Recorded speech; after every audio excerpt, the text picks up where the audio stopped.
마태복음 5장 13절에서 16절 말씀입니다. 제가 가진 성경으로 신약 성경 5페이지입니다. 마태복음 5장 13절에서 16절 말씀 제가 봉독해 드리겠습니다. 너희는 세상의 소금이니 소금이 만일 그 맛을 잃으면 무엇으로 짜게 하리요? 후에는 아무 쓸데없어 다만 밖에 버려져 사람에게 밟힐 뿐이니라. 너희는 세상의 빛이라. 산 위에 있는 동네가 숨겨지지 못할 것이요 사람이 등불을 켜서 말 아래에 두지 아니하고 등경 위에 두나니 이러므로 집안 모든 사람에게 비치느니라. 이같이 너희 빛이 사람 앞에 비치게 하여 그들로 너희 착한 행실을 보고 하늘에 계신 너희 아버지께 영광을 돌리게 하라. 아멘. 우리 옆에 분들과 인사합시다. 만나서 반갑습니다. 다시 한번 인사합시다. 오늘도 큰 은혜 받읍시다. 오늘 우리가 읽은 말씀을 통해서 빛으로 소금으로 라는 제목으로 함께 은혜의 말씀을 나누기 원합니다. 심리학 용어 가운데 윤형 본능이라는 것이 있습니다. 한 산악인이 알프스 산에서 조난을 당해서 길을 잃고 홀로 남게 되었습니다. 그는 무려 13일 동안이나 눈으로 뒤덮인 험준한 산을 방황하다 구조를 받고 살아납니다. 그가 어떻게 이러한 극한 상황에서 13일 동안이나 살 수 있었느냐고 물었더니 얼어 죽지 않으려고 계속해서 걸었다라는 것입니다. 잠도 자지 않고 무려 13일 동안이나 졸면 죽는다는 생각으로 걷고 또 걷고 걸었던 것입니다. 그래서 구조대가 그가 걸어온 길을 하나하나 살펴보았더니 반경 6km 내를 계속해서 빙빙 돌고 있었던 것입니다. 자신은 직선으로 산을 내려간다라고 생각했는데 결국 같은 길을 빙빙 돌고 있었던 것입니다. 이와 같은 현상을 박희윤 형태 형자를 써서 윤형 본능이라 하는 것입니다. 이것은 실제로 실험을 통해서도 증명이 되었습니다. 실제로 사람들의 눈을 가리고 똑바로 걸어가도록 실험을 했더니 사람들이 똑바로 걷지 못하고 어떤 사람은 20m 가서 그래도 곱게 걷는다고 생각했던 사람들도 100m 안에서 다 빙빙 돌았다라는 것입니다. 이것은 우리의 본성 속에 변화를 원하면서도 변하지 않는 모습을 보여주고 있는 것입니다. 우리 그리스도인들이 예수를 믿으면 얼마나 많은 하나님의 말씀을 듣습니까? 우리는 그 말씀을 들을 때마다 바르게 살아야지 주님을 기쁘시게 하는 삶을 살아야지 하고 고백하고 다짐을 합니다. 그러나 우리의 지난 시간을 돌이켜보면 여전히 다람쥐 쳇바퀴 돌듯 변하지 않는 자신의 모습을 발견하게 됩니다. 예수님은 산상수훈의 첫머리에서 팔복에 대하여 말씀하셨습니다. 예수님은 주님을 믿고 따르는 제자들이 이 세상에서 진정으로 행복한 삶을 살 수 있는 8가지의 방법을 말씀해 주셨던 것입니다. 그것은 세상 사람들이 추구하는 외적인 삶이 아닌 내적인 삶, 내적인 행복을 말씀하는 것이었습니다.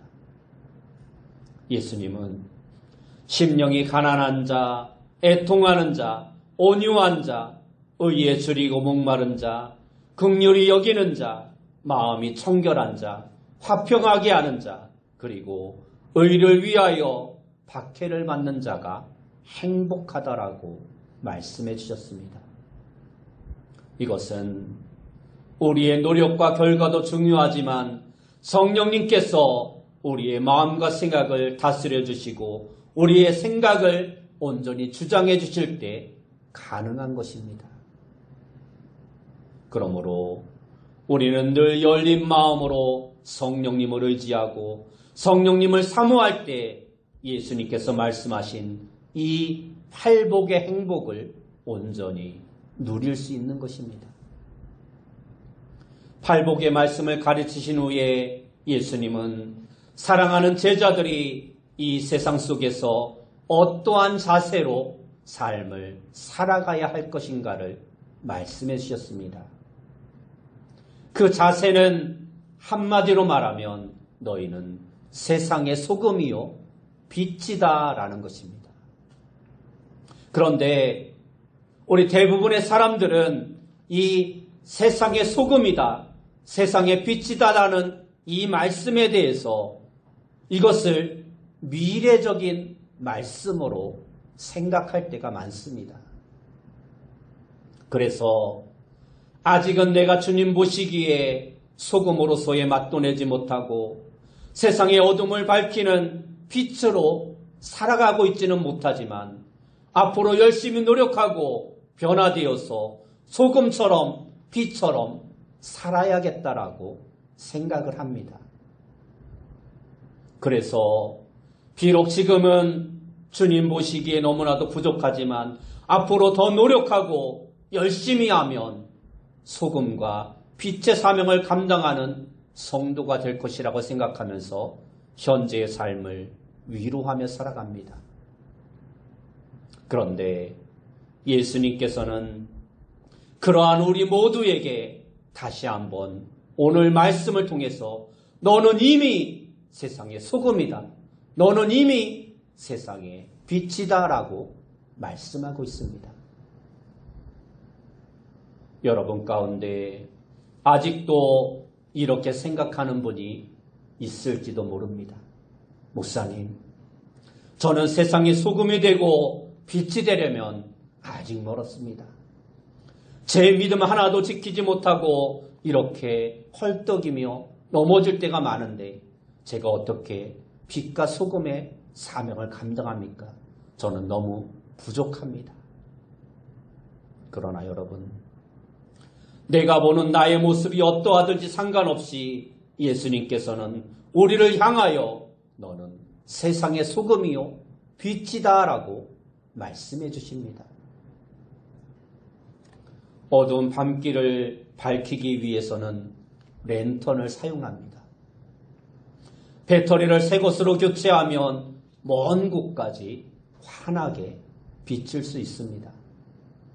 그런데 그 배터리를 오래 사용하다 보면 점점 더 빛이 약해집니다. 빛이 약해졌다고 해서 랜턴이 다른 것으로 바뀌지 않습니다. 여전히 그것은 랜턴인 것입니다. 단지 빛이 약할 뿐입니다. 그러므로 우리가 먼저 기억해야 할 것은 나는 아직 부족하고 연약하지만 그럼에도 불구하고 우리는 이미 예수 그리스도로 말미암아 세상의 소금이요 빛으로 존재하고 있다는 것입니다. 왜 우리의 모습은 여전히 주님 보시기에 함량 미달인데도 불구하고 예수님은 우리를 소금이요 빛이라 말씀하고 있을까요? 그것은 우리의 행위 이전에 예수님을 통해서 이루어진 은혜의 결과인 것입니다. 태초에 하나님은 흑암과 혼돈과 공허가 가득한 세상에 제일 먼저 빛을 만드셨습니다. 빛은 바로 어둠을 밝히고 질서를 가져오고 삶의 의미를 가져다 주었습니다. 그러나 죄에 빠진 인간은 그 빛 가운데 살지 못하고 어둠을 더 사랑하여 결국 죄와 사망의 늪에 허우적거리다가 영원한 멸망의 길로 갈 수밖에 없었습니다. 그래서 하나님은 그러한 인류를 구원하실 마지막 방법으로 예수님을 어둠의 이 땅에 생명의 빛으로 보내셨습니다. 요한복음 1장에 보면 태초에 하나님의 말씀이 있었고 그 말씀 안에 생명이 있었다라고 말씀하고 있습니다. 예수님은 생명의 빛으로 어둠의 이 땅 가운데 오셨지만 사람들은 참 빛 대신 그 예수님을 영접하지 않았습니다. 그러나 반대로 그 예수님을 영접한 자들은 하나님의 자녀가 되는 특권을 허락해 주셨습니다.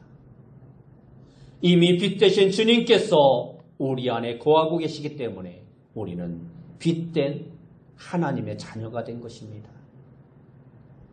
에베소서 5장 8절 말씀에 보면 너희가 전에는 어둠이더니 이제는 주 안에서 빛이라 빛의 자녀들처럼 행하라 하고 말씀하고 있습니다. 우리의 행위 이전에 빛 대신 예수님이 내 안에 내 주에 계시기 때문에 우리는 더 이상 어둠의 자녀가 아닌 빛의 자녀인 것입니다. 그러므로 우리는 빛의 자녀가 되기 위해서 선한 일에 힘쓰는 것이 아님을 알아야 합니다. 이미 주님께서 우리에게 빛의 자녀라는 권세를 주셨기 때문에 빛의 자녀답게 살아야 할 의무가 있는 것입니다. 이것은 자식이 부모에게 효도를 해야만 자녀가 되는 것이 아니라 효도를 다하지 못해도 자식은 자식인 것과 같은 의미입니다. 그런데 우리가 부모에게 마땅히 공경하고 효도해야 하는 이유는 무엇입니까? 자녀가 되기 위해서가 아니라 이미 낳아주시고 길러주신 그 부모님의 은혜에 대한 마땅한 도리이기 때문인 것입니다. 마찬가지로 우리들은 이미 예수 그리스도로 인하여 세상의 소금이요 세상의 빛이 되었습니다. 따라서 주님의 자녀답게 살기 위해서 우리는 세상의 빛과 소금의 모습으로 이 땅 가운데 살아가는 자가 되어야 하는 것입니다. 그러면 우리들이 세상의 소금으로 세상의 빛으로 산다는 것은 무엇을 말씀하고 있는 것일까요? 먼저 우리가 소금에 대해서 살펴보면 소금은 예나 지금이나 우리의 일상생활에서 없어서는 안 될 필수품입니다. 소금이라는 단어는 영어로 salt라는 단어를 사용하고 있는데 이 말은 우리가 일을 해서 받는 월급, 봉급 이것을 뜻하는 셀러리와 같은 어원을 가지고 있습니다. 다시 말해서 소금은 돈과 같이 귀한 존재라는 것입니다. 그래서 옛날에는 이 소금 때문에 국가 간에 전쟁이 벌어지기도 하였습니다. 성경에 보면 소금은 하나님 앞에 제사를 드릴 때 사용되었습니다. 특별히 곡식가루를 빻아서 하나님께 올려드리는 소제를 드릴 때에는 반드시 그 가루에 소금을 쳐야 했습니다.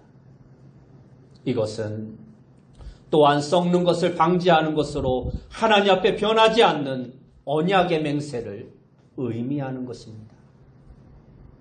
그리고 소금은 부정하고 더럽혀진 땅을 정결하게 하는데 쓰였습니다.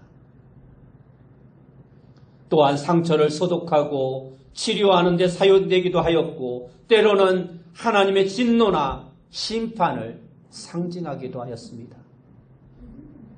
이처럼 예수님께서 우리를 향하여 너희는 세상의 소금이다라고 하신 말씀은 우리로 세상 속에서 더러운 것을 깨끗하게 하고 성결케 하라는 의미인 것입니다.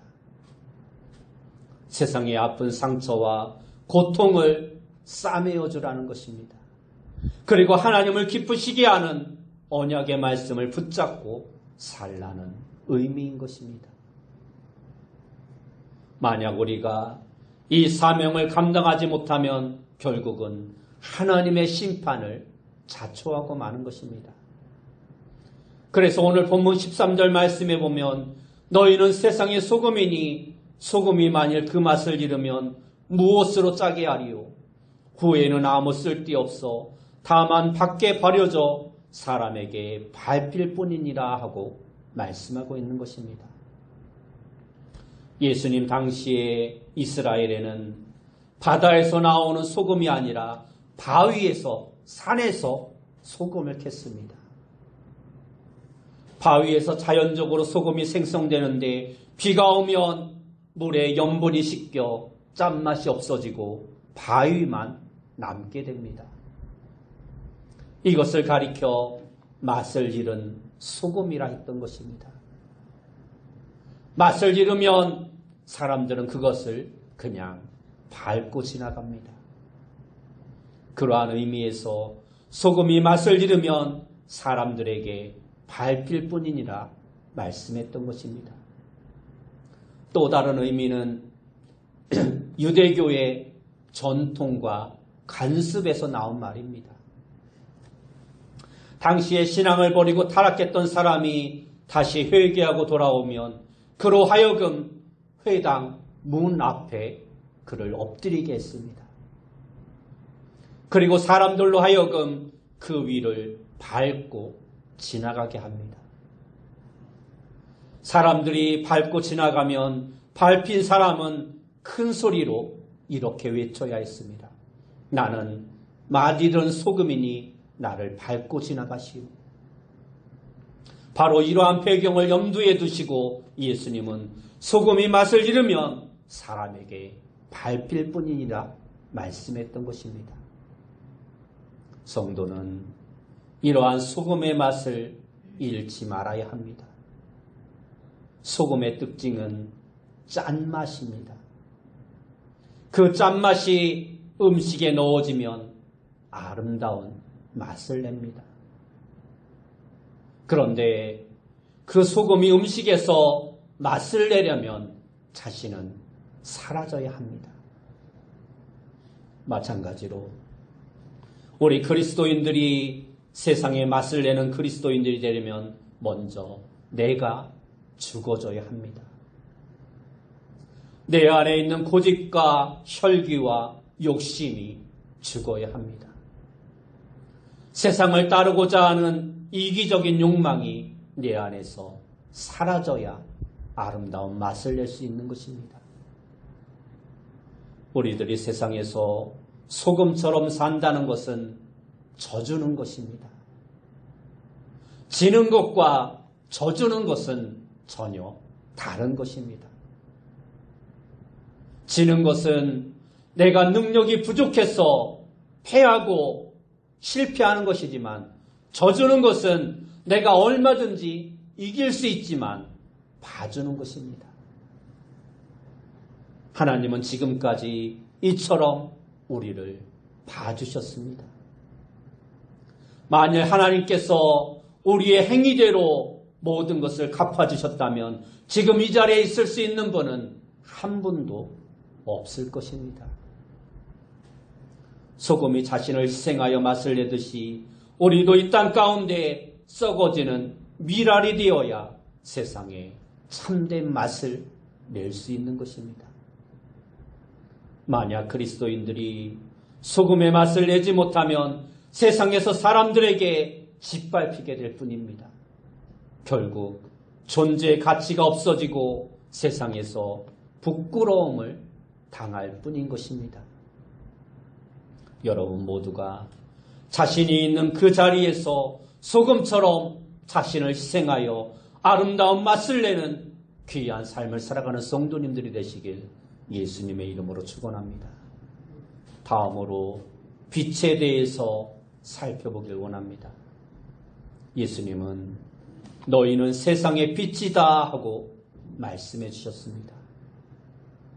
예수님 당시에는 대부분의 도시가 언덕 위에 세워졌습니다.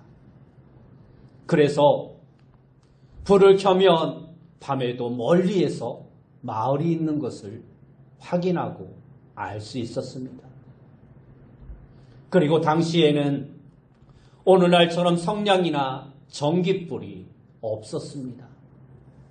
그래서 불을 켜면 항상 높은 곳에 그 불을 두었습니다. 이것을 등경 위에 올려놓았다라는 표현을 쓰고 있는 것입니다. 외출할 때에는 바람에 불이 꺼지지 않도록 말로 그 불을 덮어두었습니다. 예수님께서는 너희와 제자로서의 삶을 산다는 것이 바로 등불을 켜서 어두운 세상을 비추는 것과 같다라고 말씀하셨습니다. 빛을 비춘다는 것이 무엇입니까? 16절 말씀에 그 해답이 있습니다. 오늘 본문 16절 말씀에 보면 이같이 너희 빛이 사람 앞에 비치게 하여 그들로 너희 착한 행실을 보고 하늘에 계신 너희 아버지께 영광을 돌리게 하라 말씀하고 있습니다.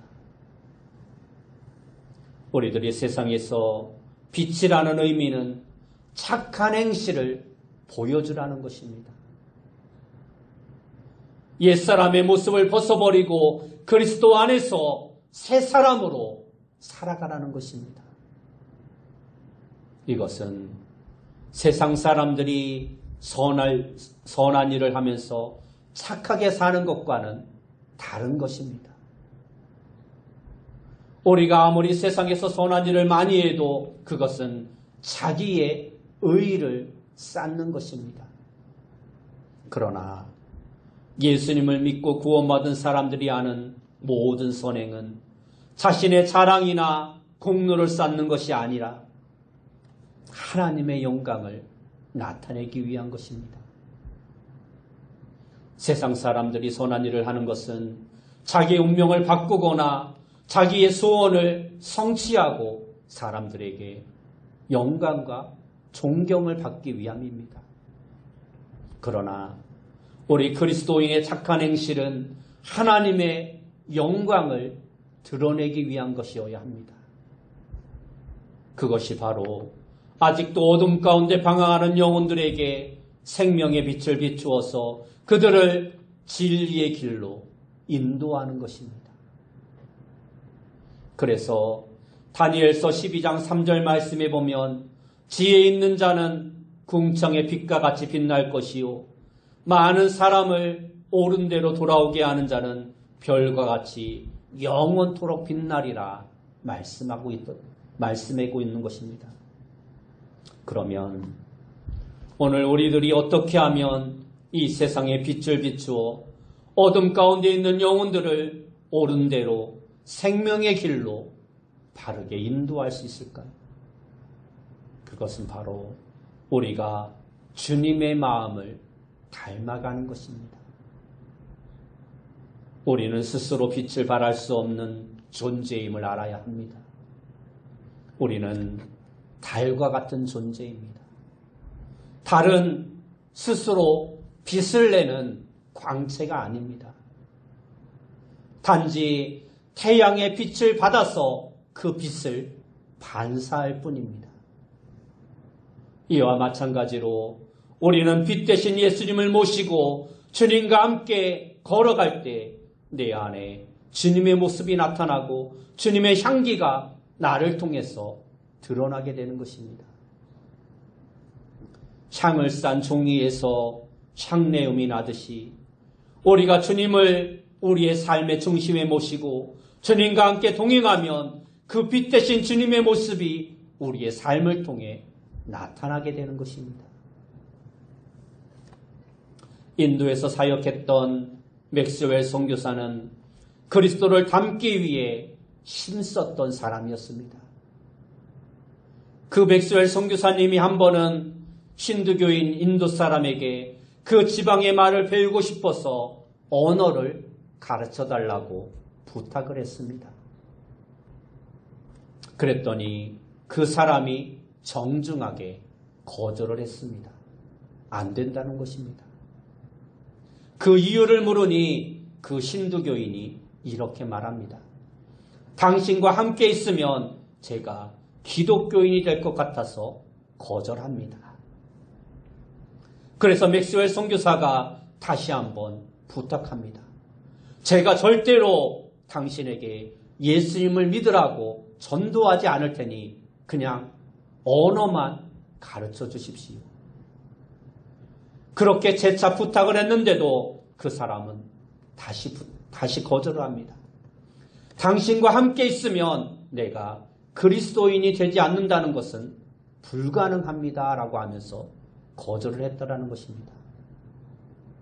그와 함께 있으면 자연적으로 그리스도인이 될 수밖에 없다라는 것입니다. 이 말은 맥스웰 선교사의 삶 자체가 예수님을 삶으로 나타내는 삶이었다라는 것을 보여주고 있는 것입니다.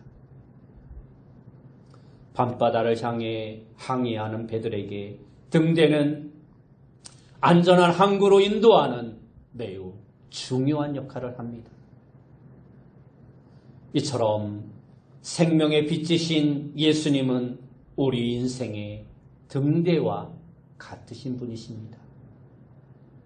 길이요 진리요 생명이신 예수 그리스도를 바라보고 나아가면 우리는 안전한 항구에 도달할 수 있는 것입니다. 우리 그리스도인들은 이처럼 이 세상의 어둠을 밝히는 등대와 같은 존재가 되어야 합니다. 그리고 교회는 세상의 어둠을 밝히는 등불입니다.